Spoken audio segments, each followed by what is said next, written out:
Good afternoon, government class. It's good to see you guys. Welcome back to the classroom. Sorry I couldn't have you guys here with me, but I wanted to be back in here today. I missed it. Miss you guys sitting out here, but I would love to have used the whiteboard or the PowerPoint up here. Can't figure out how to do that and still work this, so we're just going to go with the way that we've been doing it. But at least we're back in the classroom. Maybe that's a good sign. But I hope you're staying on top of things. The goal is that we keep you up to date each week. It's really a lot of work for us as teachers to be able to get all your grades in there and everything updated, but we're trying to do the best that we can. It's actually created about 2 to 3 more hours a day than what we normally do, just so that we can stay on top of all the technology.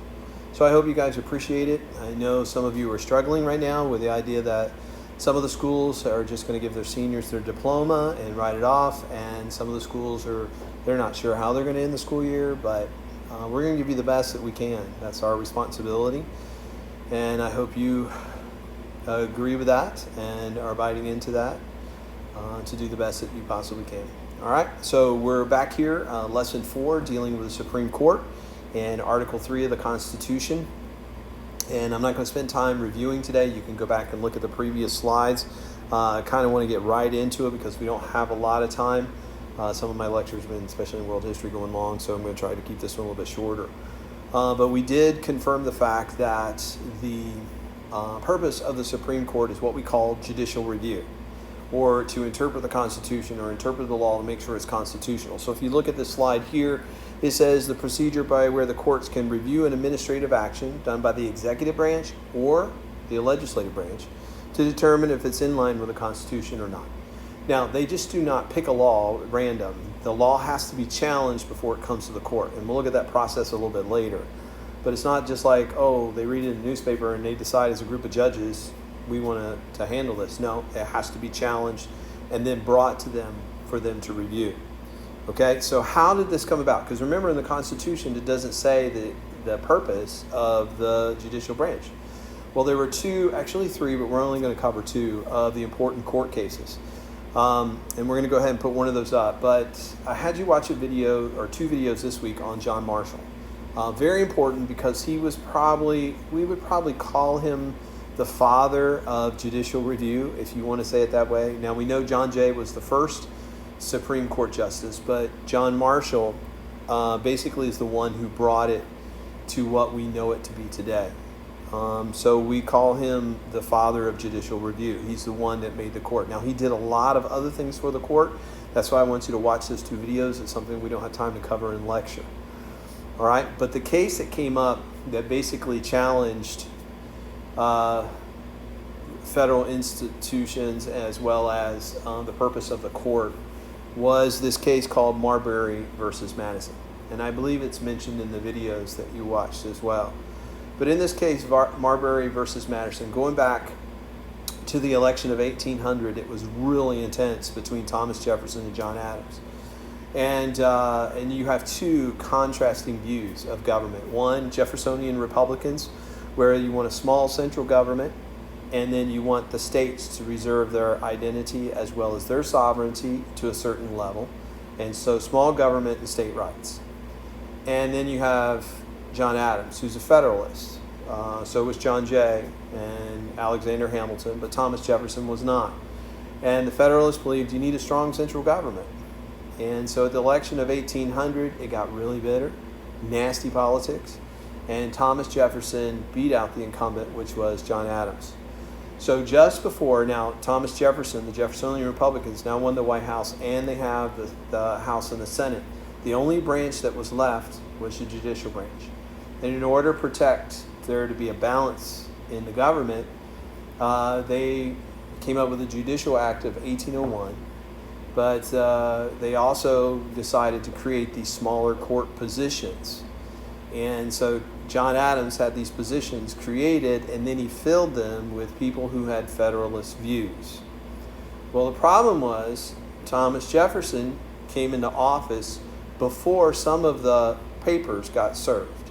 So these guys could not get their papers and receive them for them to be able to take office. And they were low-ranking positions in the federal system, and like justices of peace. As a matter of fact, I think Marbury's was a justice of peace in the District of Columbia. And so Marbury went to them and said, he needs to deliver to me my permission to be in office as justice of the peace. Thomas Jefferson was very upset at John Adams for doing this. And he was already upset at John Marshall, because Marshall was a Federalist as well. And so Thomas Jefferson told James Madison, as Secretary of State, do not deliver those. So in other words, these men could not take office because they were not officially served their papers. And Thomas Jefferson told James Madison not to do that. So Marbury sued James Madison to have him deliver those papers as Secretary of State. So it went directly, not through the channels, it went directly to the Supreme Court with a writ of mandamus. And basically that was that a higher court could order a lower official or a lower court to a certain act. You have to do this. It's the law. So basically, John Jay took the case of what Marbury was saying. They didn't deliver me my papers. I deserve those papers. Make them give me my papers so that I can serve as justice of the peace. So John Marshall took it along with the other justices of the Supreme Court, reviewed it in line with the Constitution. Now, the writ of mandamus comes out of the Judiciary Act of 1789. Well, John Marshall comes back and says that's outside of their jurisdiction because they do not have a right to be approached that way, according to Article 3, Section 2 of the Constitution. So John Marshall says this is unconstitutional. Now, James Madison should give him his papers. That's the right thing to do. That's the law. But we can't overstep that. We can't do it because it's outside of our jurisdiction to make him do that. So what John Marshall is basically saying is, you have to obey the Constitution. We have to obey the Constitution. We've looked at it, and here's how it plays out. We've reviewed it. And constitutionally speaking, you need to do this. We need to do this according to the law. And then he also concluded by saying the Judiciary Act of 1789 was unconstitutional because it requires the courts to do something that's not constitutional, therefore proving the fact of judicial review. And if you'll notice a statement at the bottom, it says, it is emphatically the province and duty of the judicial department to say what the law is. John Marshall. And then the other case, the other important case, is McCulloch versus Maryland in 1818. So John Marshall served for about 34, 35 years. And so he had a lot of time to deal with different cases that were coming into the Supreme Court. And so John McCulloch was a cashier at a Baltimore Bank of the United States, and he refused to pay a state tax imposed on the National Bank of Maryland. Now remember, this was the big riff Thomas Jefferson before with Alexander Hamilton and the whole idea of the National Bank. Well, Maryland was imposing a tax upon the National Bank there in Baltimore, Maryland. And basically that tax was against constitutional rights because the bank could not be taxed by the state. The bank could tax the state, but the state could not tax the bank. So therefore it was in violation of the Constitution. And the powers of Congress to enact those types of taxes and things. And the state did not have the right to overthrow that. So that was one of the issues that came out of this. And if you'll notice, the laws of the land were superior to the laws of the state, dealing with Article 6 of the Constitution, dealing with national supremacy.